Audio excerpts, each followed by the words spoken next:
నెల్లూరు జిల్లా ఆత్మకూరు నియోజకవర్గంలో సంక్షేమ అభివృద్ధి పనుల జోరు కొనసాగుతోంది. ఏఎస్పేట మండలం శ్రీకొలను గ్రామంలో మంత్రి ఆనం రామనారాయణ రెడ్డి విస్తృత పర్యటన జరిపారు. సుమారు 1,20,00,000 వ్యయంతో చేపట్టిన పలు అభివృద్ధి పనులను ఆయన ప్రారంభించారు. అనంతరం లబ్ధిదారులకు పింఛన్లు పంపిణీ చేసిన మంత్రి ప్రభుత్వం ఏర్పడిన 2 ఏళ్లలోనే అన్ని వర్గాల సంక్షేమానికి పెద్దపీట వేస్తున్నామని స్పష్టం చేశారు.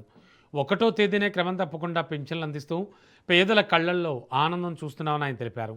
సంక్షేమ పథకాల అమలులో రాష్ట్ర ప్రభుత్వం చిత్తశుద్ధితో పనిచేస్తోందన్నారు.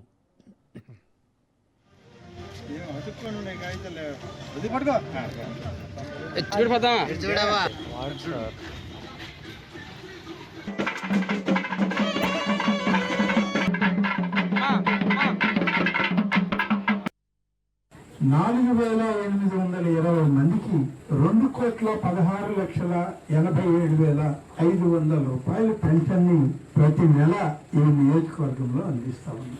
మన గ్రామానికి వచ్చేటప్పటికి శ్రీకొలంలో 305 మంది 12,86,500 రూపాయలు ప్రతి నెల 1వ తారీఖు సెలవైతే 30వ తారీఖు 31వ తారీఖు ముందు రోజే పెన్షన్లను పంపిణీ చేస్తామని ఈనాటి ప్రభుత్వం అని చెప్పి నేను మీ అందరికీ మనం చేస్తాను.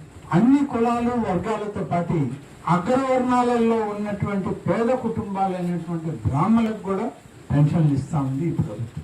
రాష్ట్రం మొత్తం మీద 46,148 మంది బ్రాహ్మణులకి 1వ తారీఖు వచ్చేటప్పటికి 21,20,69,000 రూపాయలు పెన్షన్లని